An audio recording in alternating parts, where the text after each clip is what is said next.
Captain Jack Morrison stood on the bridge of the HSV Aurora, watching the stars drift past through the main view screen. The ship moved smoothly through space, its engines humming quietly in the background. Jack had been captain of this vessel for 3 years now, and he still loved the feeling of being out here among the stars. "Captain, we're getting close to the survey area," said Lieutenant Commander Lisa Parker from her station. Lisa was his first officer, a smart woman who had served with him since the beginning. She had short brown hair and sharp green eyes that missed nothing. "Good, let's see what we can find out here," Jack replied.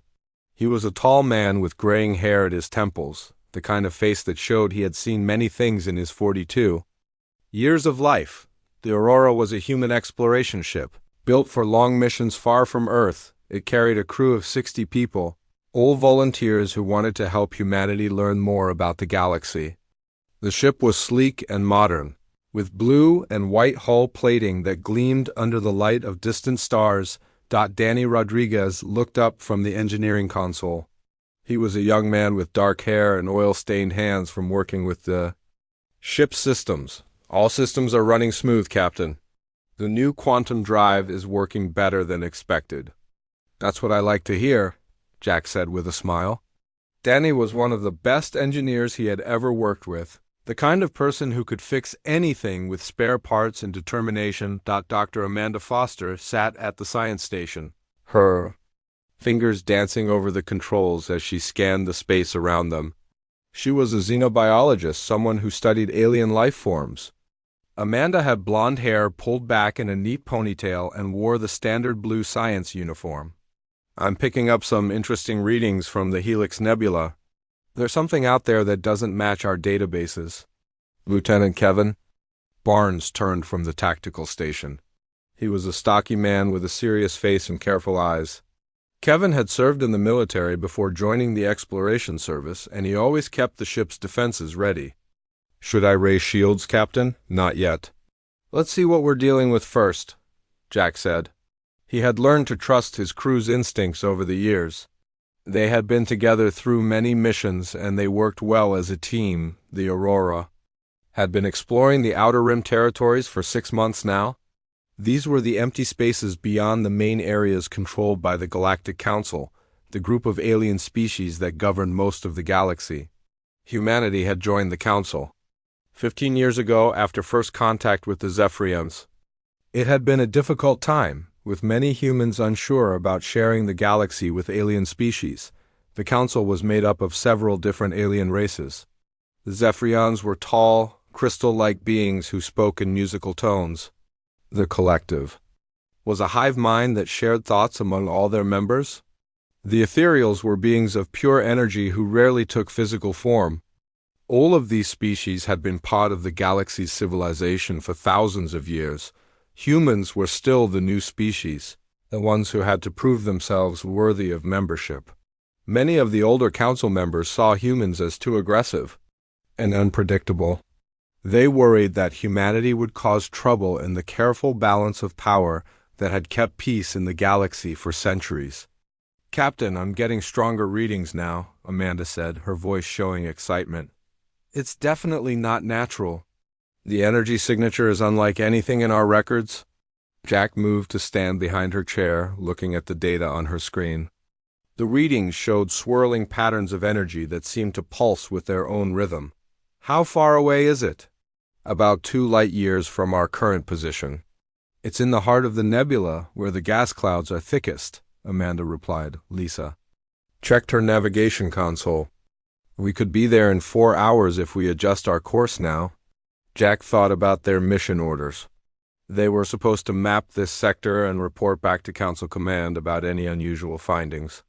But they were also told to avoid anything that might be dangerous or require immediate investigation.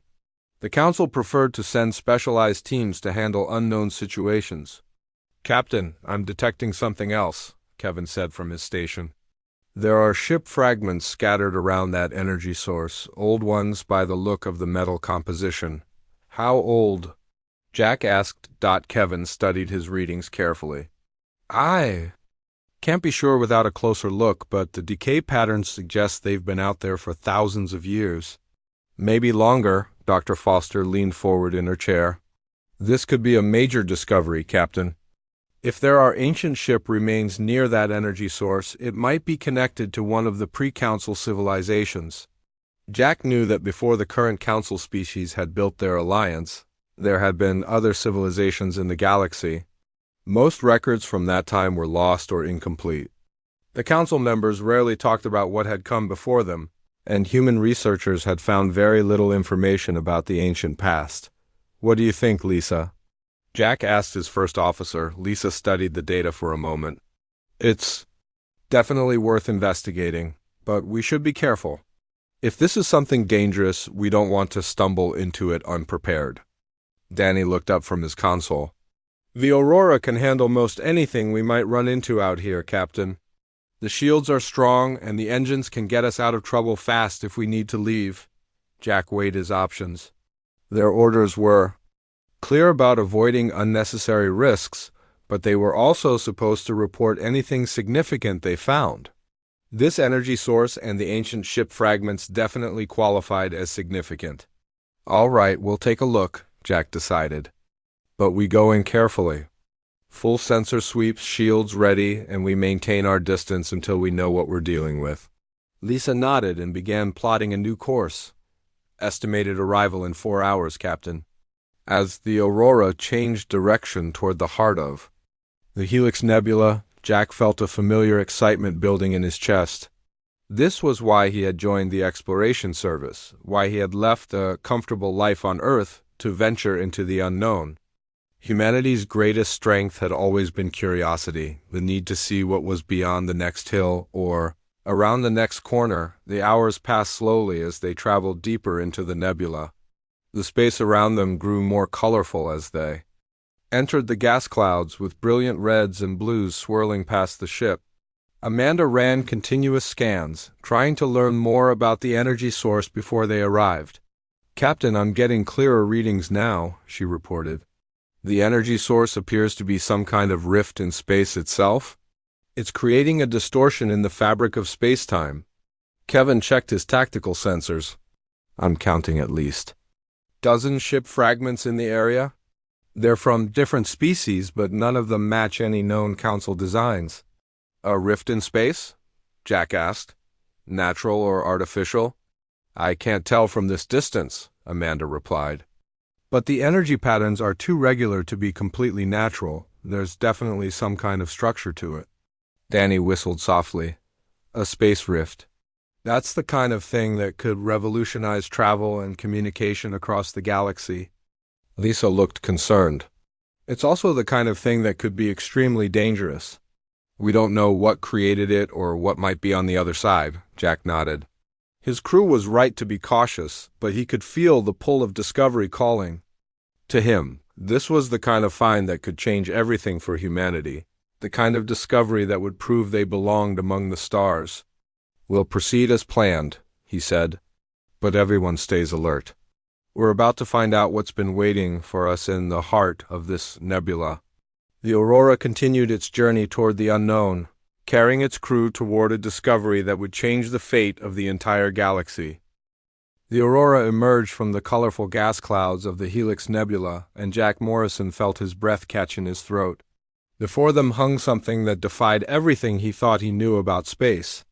The rift was massive, easily 3 times the size of his ship, and it pulsed with dark energy that seemed to bend the very fabric of reality around it.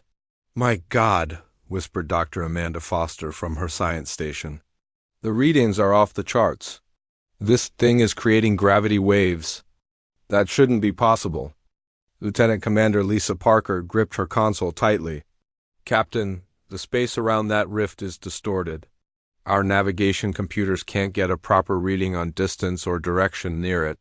Jack studied the massive tear in space through the main view screen. It looked like a wound in the universe itself, with edges that flickered between different colors and energies that made his eyes water if he looked too long. Around the rift, the ancient ship fragments drifted like broken toys, some of them twisted into impossible shapes by the strange forces at work. Danny, what are our engines telling you? Jack asked his chief engineer. Danny Rodriguez ran his hands through his dark hair, looking worried. The quantum drive is acting strange, Captain. It's like the rift is pulling at our power systems. I've never seen readings like this before. Lieutenant Kevin Barnes turned from his tactical station. I'm detecting movement in some of those ship fragments. They're being pulled toward the rift in a slow spiral pattern. Whatever that thing is, it has its own gravity field. Jack made a decision that would change everything. Take us closer. But slowly. I want to understand what we're dealing with before we make any commitments. Lisa began adjusting their course, her fingers working carefully over the navigation controls. Moving in at quarter impulse speed, Captain. But I have to warn you, the closer we get, the more our instruments are going to malfunction. As the Aurora moved toward the rift, strange things began to happen. The lights on the bridge flickered randomly. The air seemed to shimmer around them. Jack felt an odd sensation in his stomach, like he was falling even though he was standing still. Captain, I'm getting energy readings from inside the rift, Amanda reported. There's something on the other side. Something big. What kind of something? Jack asked. I can't tell. The energy distortion is too strong? But there are definitely structures in there, and they're giving off power signatures. Danny looked up from his console with excitement and fear mixed in his voice. Captain, the rift is starting to affect our hull. The metal is vibrating at a frequency I've never seen before. It's like the ship is trying to resonate with whatever's inside that thing.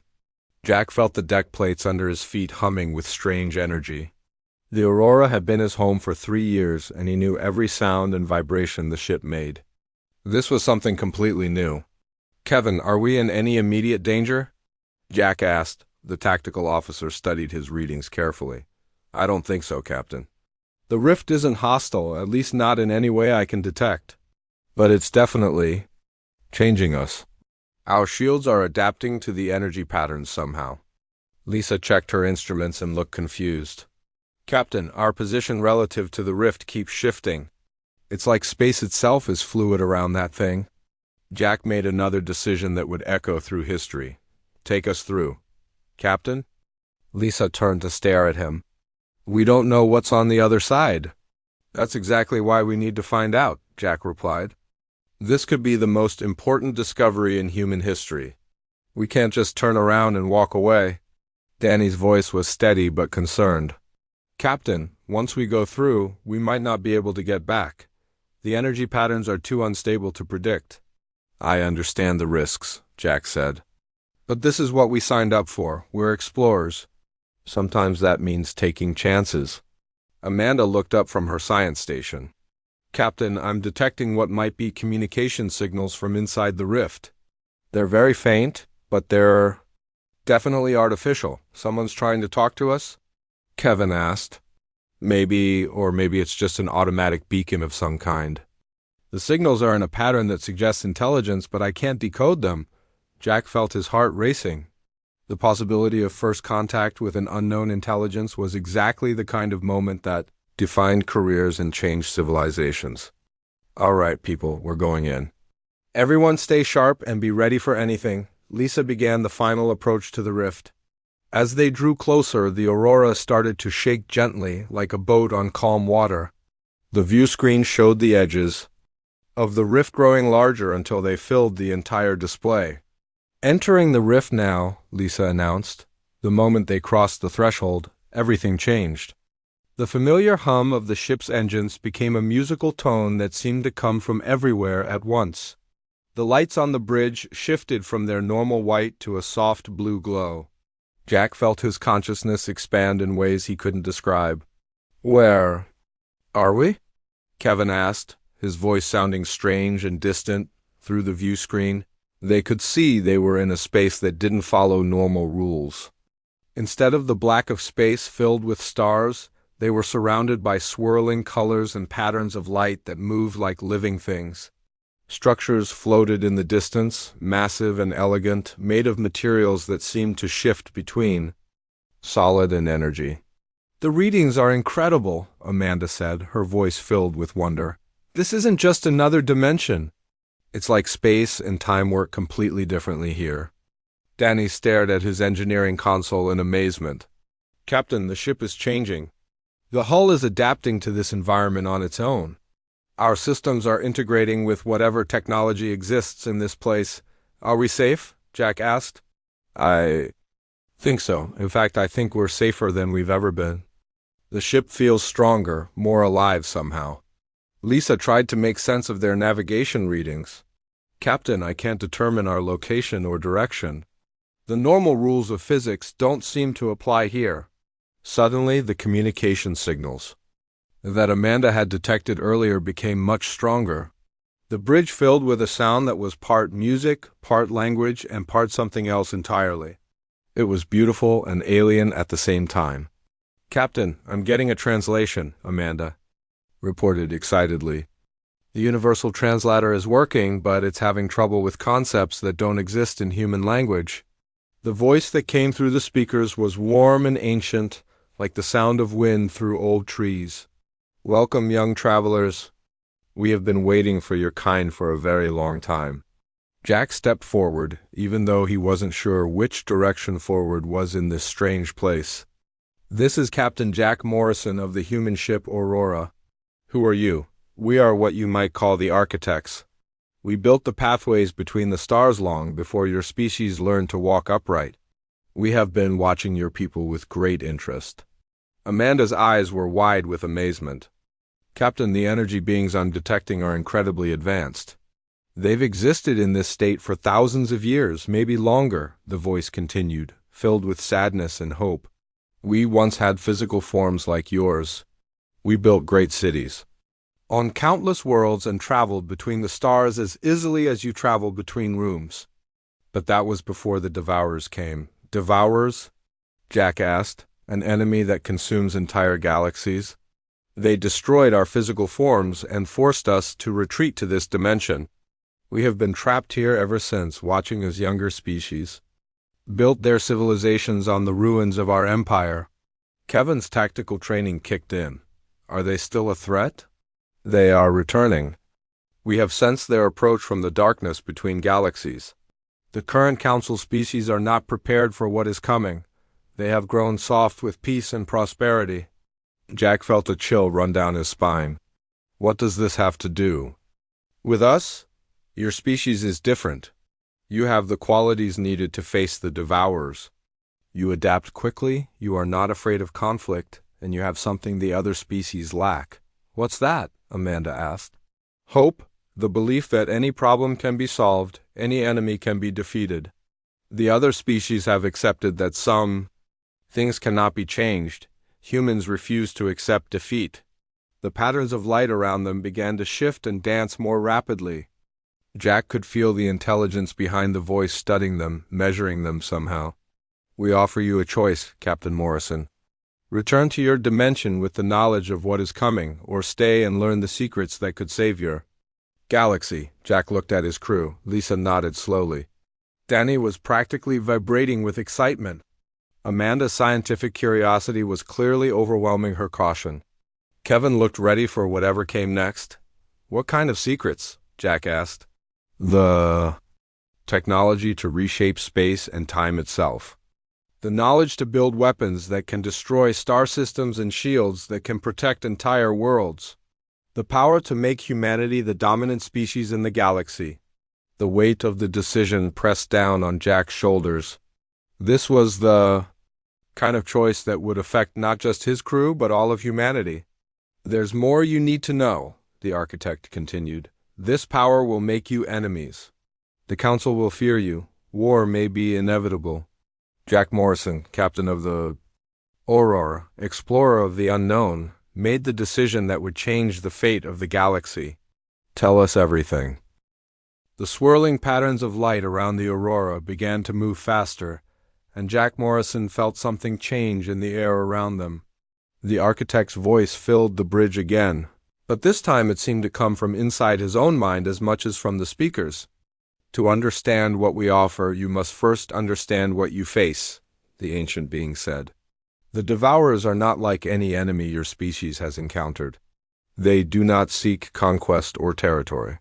They consume entire galaxies, turning stars, planets, and all life into energy to feed their endless hunger. Dr. Amanda Foster leaned forward in her chair, her scientific mind racing. How is that possible? What kind of beings could have that much power? They were once like us, creators and builders, but they chose a different path? They merged with their technology until they became something that exists only to consume. They have already devoured 3 galaxies, and yours is next. Lieutenant. Commander Lisa Parker looked worried. How long do we have? By your measurements, perhaps 50 of your years before they reach the outer edges of your galaxy? But their advanced scouts are already here, hidden in the dark spaces between stars. Danny Rodriguez felt a chill run through him. Captain, if these devourers are that powerful, what chance do we have against them?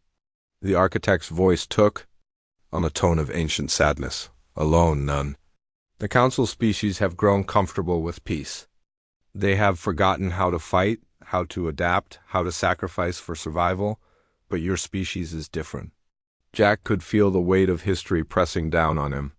What makes humans so special? You have not yet learned to accept defeat. When other species see an impossible problem, they seek compromise or surrender.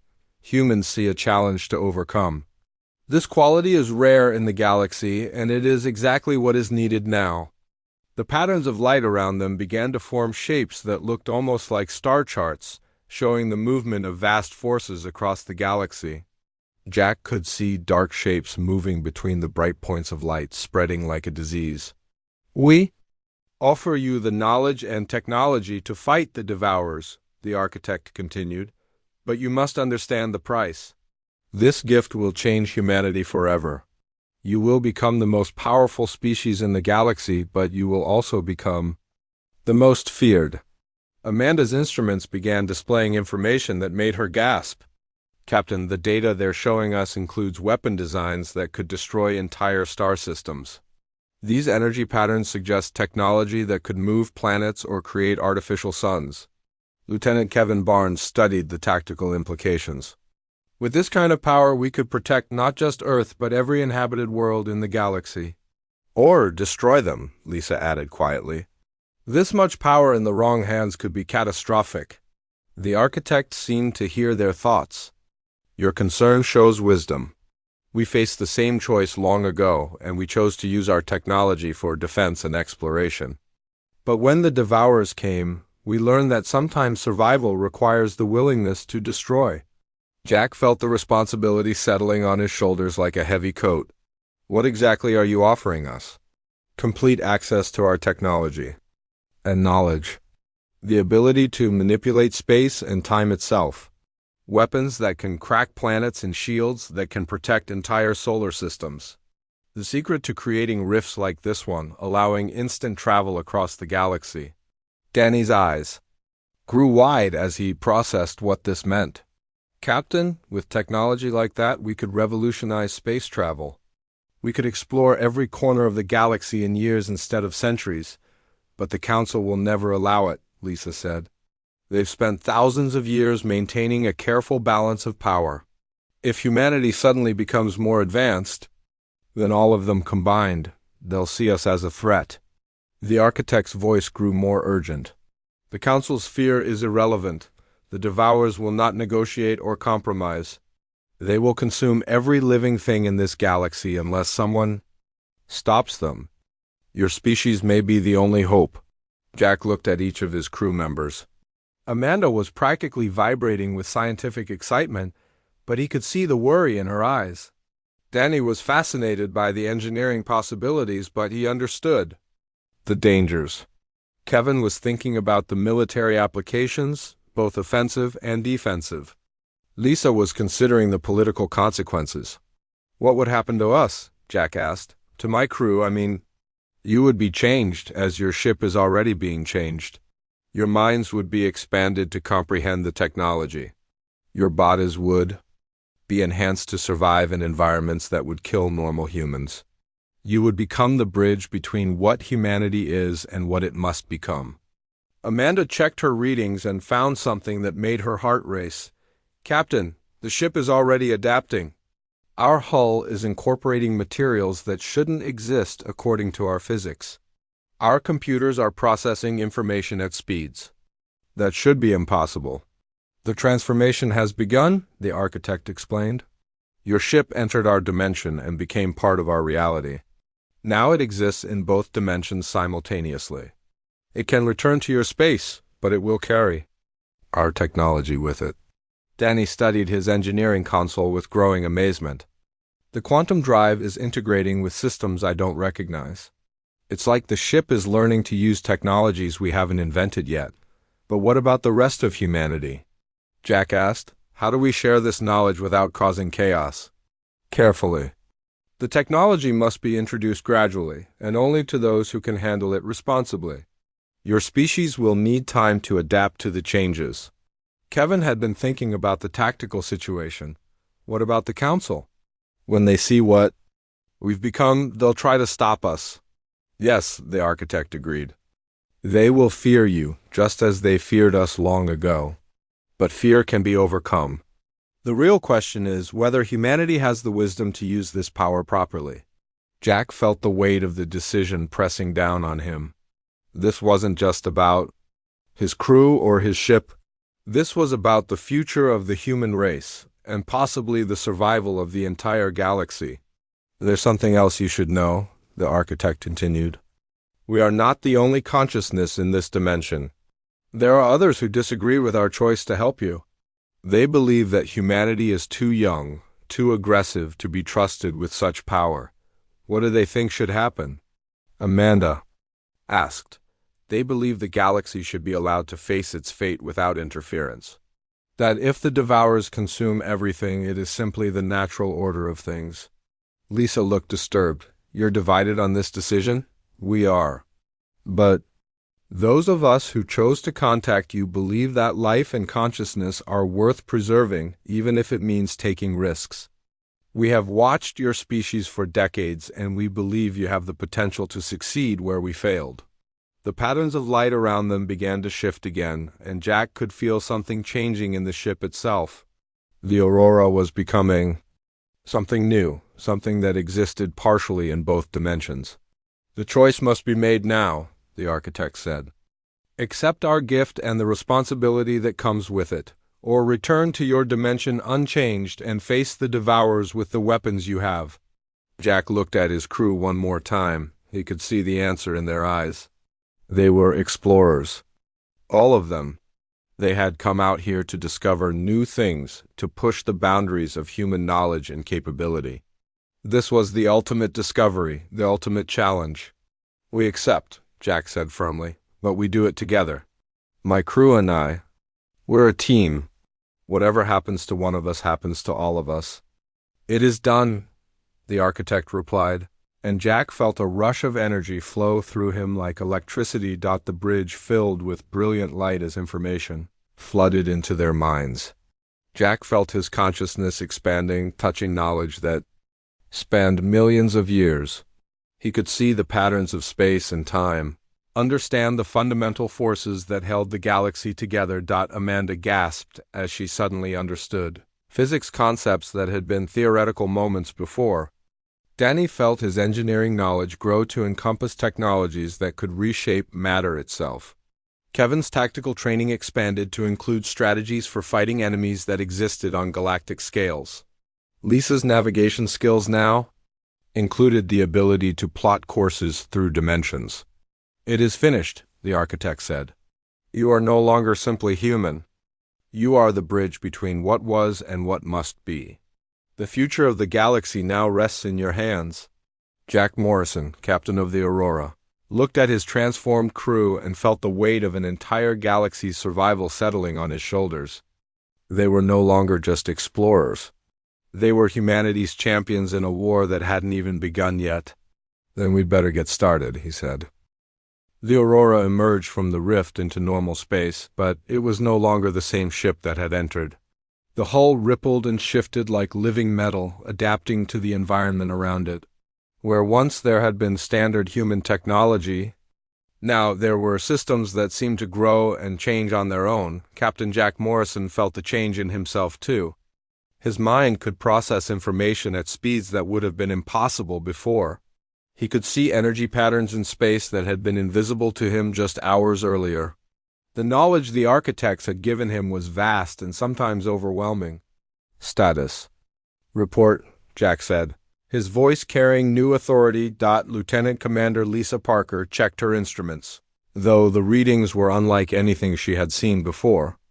We're back in the Helix Nebula, Captain.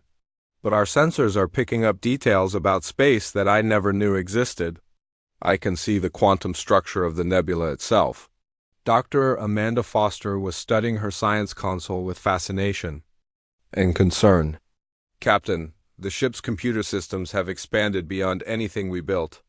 I'm detecting processing power that rivals entire planetary networks. And the database now contains information about technologies we haven't even dreamed of. Danny Rodriguez looked up from his engineering station, his eyes bright with excitement and worry. The Aurora is rebuilding itself, Captain. The hull is incorporating new materials that are stronger than anything we know. The engines are tapping into energy sources I can't even identify. Lieutenant Kevin Barnes ran his hands over his tactical console, feeling the smooth surface respond to his thoughts as much as his touch. Weapon systems are online, Captain. But these aren't the standard plasma cannons we started with. I'm reading energy outputs that could crack a moon. Jack felt a mix of pride and fear as he looked at his transformed crew.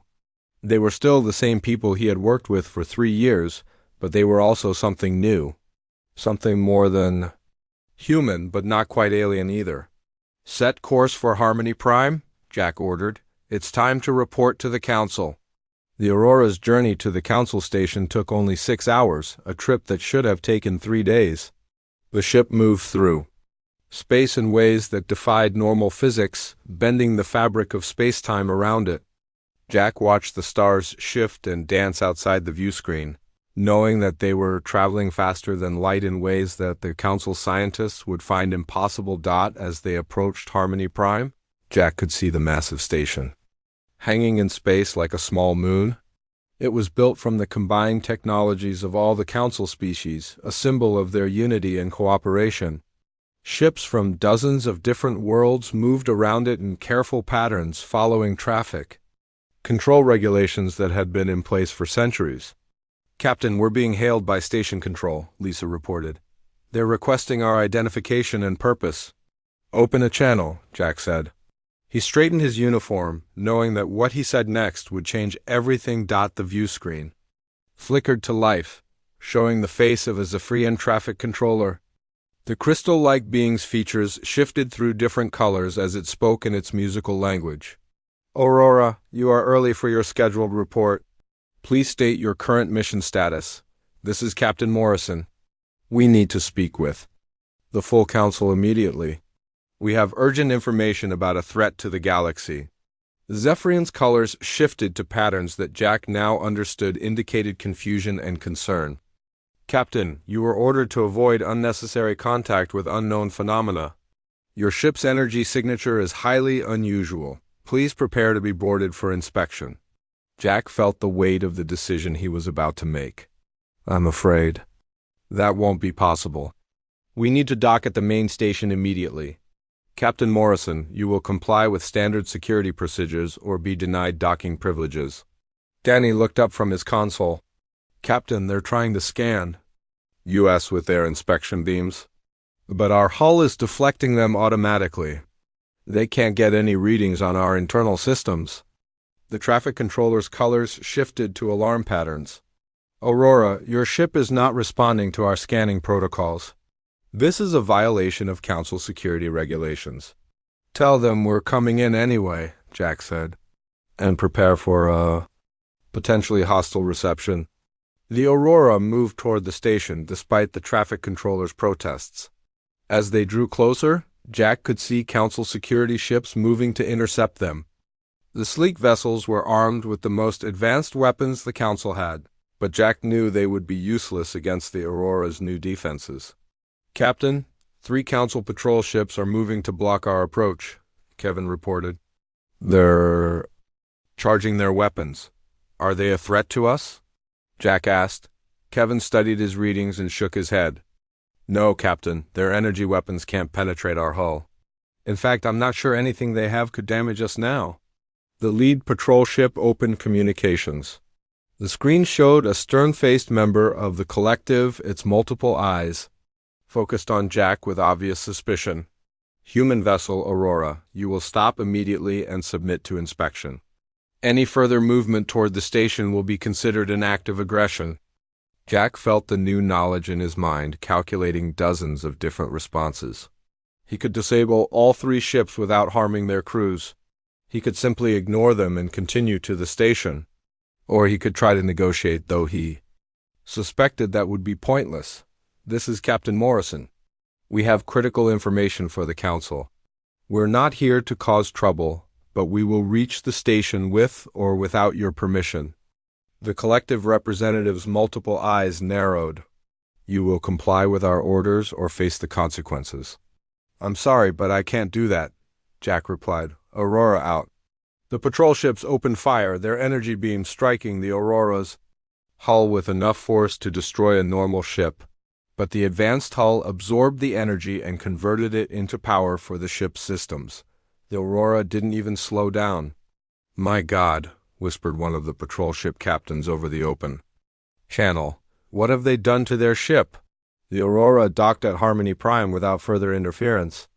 The security ships followed at a safe distance, their crews undoubtedly reporting to their superiors about the impossible vessel that had just shrugged off their most powerful weapons. As they entered the station's main bay, Jack could see crowds of alien beings gathering to watch.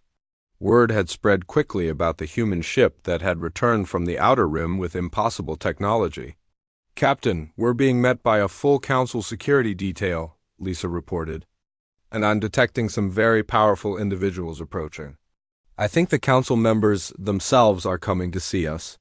Jack stood and straightened his uniform. Then let's give them something to see.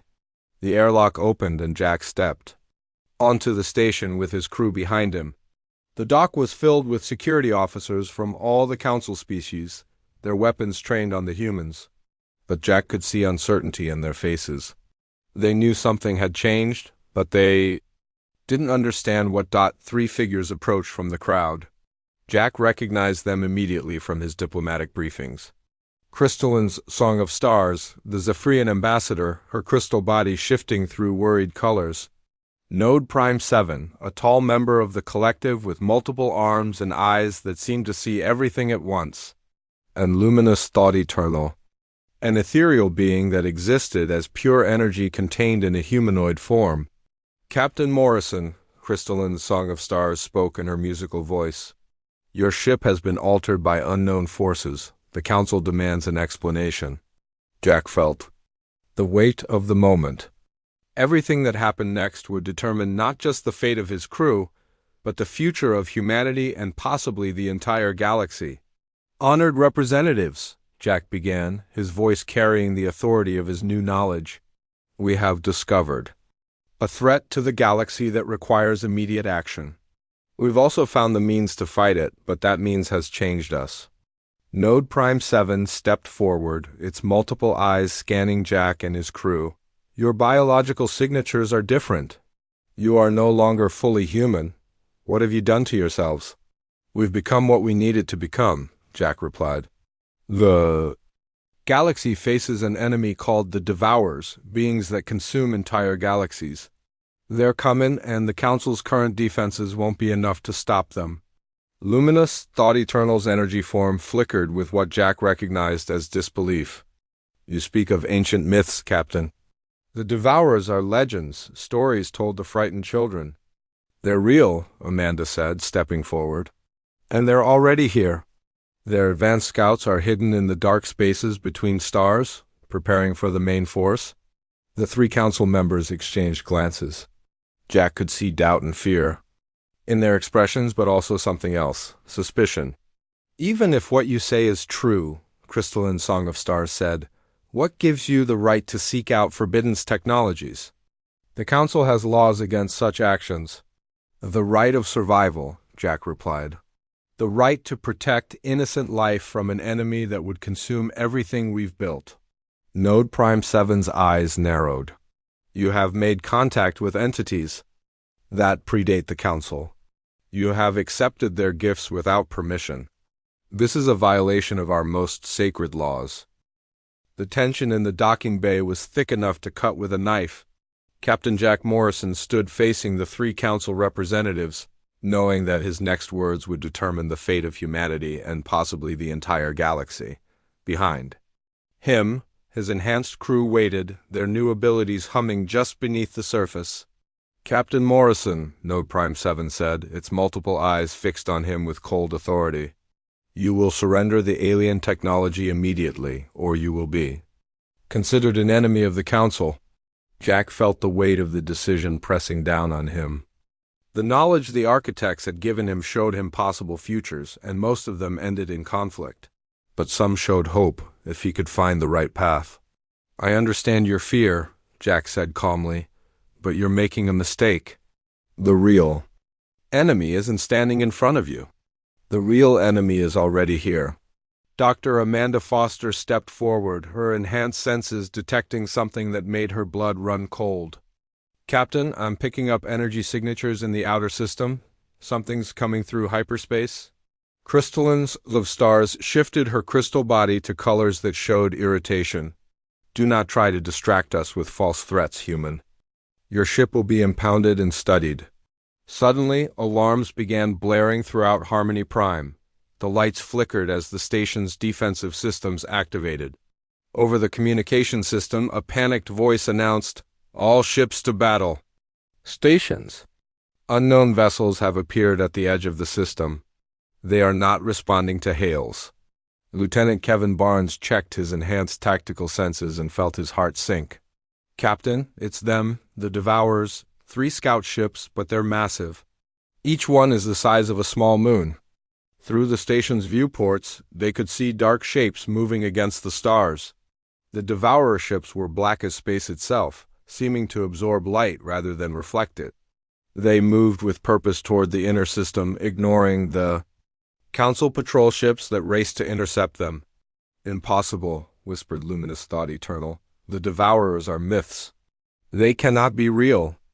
Tell that to them, Danny Rodriguez said, pointing at the viewport where brilliant flashes showed the first engagement between Council forces and the approaching enemy. The patrol ships opened fire with their most powerful weapons, energy beams that could crack asteroids. But the beams simply disappeared when they touched the Devourer ships, absorbed like water into sand.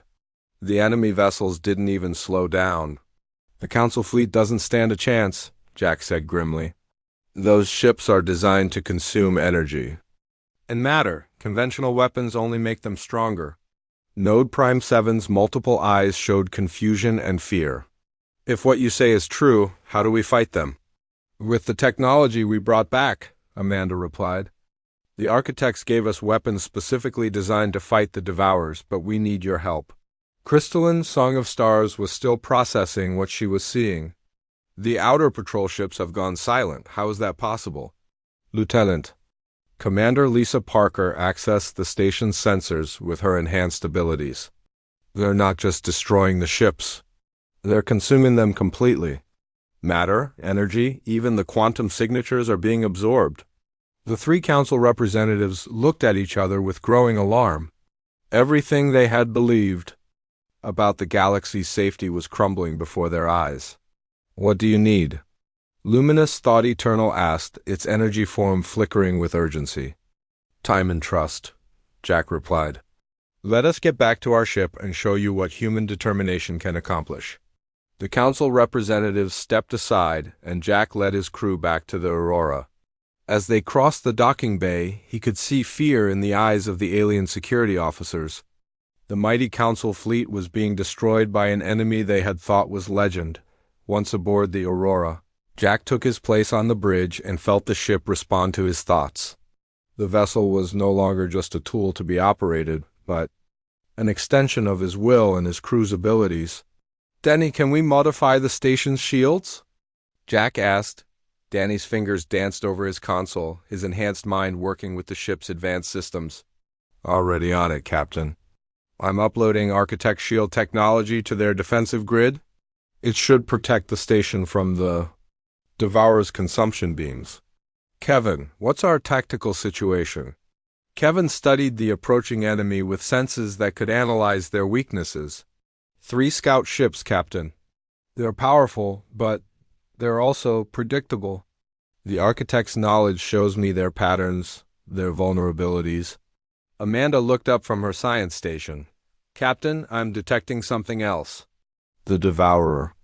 Ships are sending signals toward deep space. They're calling for reinforcements. Jack felt his jaw tighten.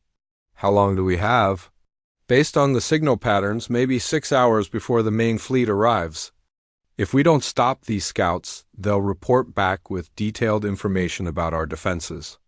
Lisa plotted an intercept course with the nearest Devourer ship. Course laid in, Captain. The Aurora is ready for combat. Jack opened a communication. Channel to the Council representatives.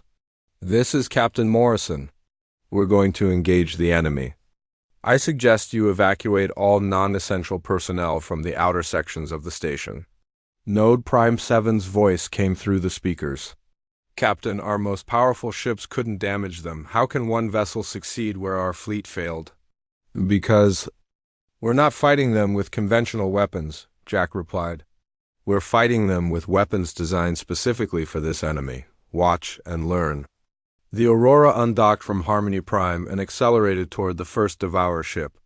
As they approached, Jack could see the true size of their enemy. The scout ship was enormous, its dark hull covered with structures that pulsed with stolen energy from the ships it had already consumed. Range to target? Jack asked. 50,000 kilometers in closing, Kevin replied. Enemy ship is powering. Up its consumption beam. Evasive maneuvers, Jack ordered. The Aurora danced through space with impossible grace, its hull shifting and adapting as it moved. The Devourer's beam passed harmlessly through the space where they had been moments before. Fire, Jack commanded. Kevin triggered the Aurora's enhanced weapons, and beams of pure quantum energy lanced out toward the enemy ship. Unlike the Council weapons, these beams didn't disappear when they hit the Devourer vessel. Instead, they tore through the dark hull like paper, causing explosions that lit up the void. Direct hit, Kevin reported with excitement. Their hull is breaching in multiple sections.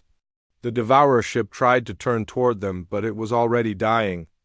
Its consumption systems, designed to absorb energy, couldn't handle the specific quantum frequencies of the Architect weapons.